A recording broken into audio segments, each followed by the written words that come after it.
I'm curious when you look at those cabinet meetings that are, sprayed by the White House, pool, and you see them going around the table just gushing about Trump, every single one of them. I mean,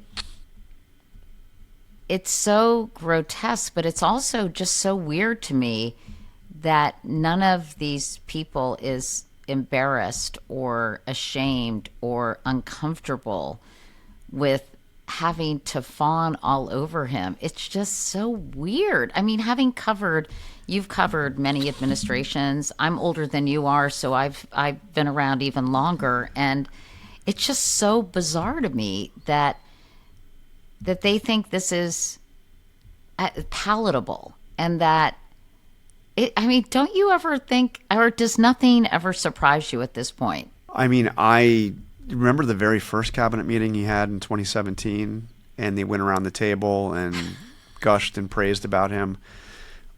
General Mattis, who you mentioned, was one of the few, Kelly too, by the way, that didn't do that. He praised the troops. He's a defense secretary, and he talked about the greatness of American service members. But he later told me, much longer after, that he had a feeling at that very first cabinet meeting in 2017 that was like it was North Korea vibes.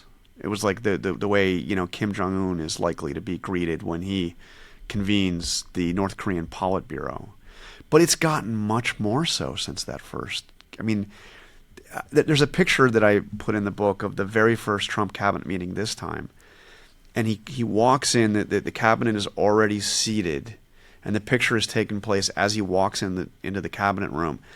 And they all stand, and they're all applauding him. They're applauding him. I mean, can you imagine like John Kennedy, like being, President Kennedy being applauded, but by his own cabinet? Coming as your meeting to talk about like your agenda? And yeah, but it's not just his cabinet. It's when he's meeting with congressional leaders. It's when he's meeting with foreign leaders who they watched what happened to Zelensky, and it's all preceded by how wonderful he is.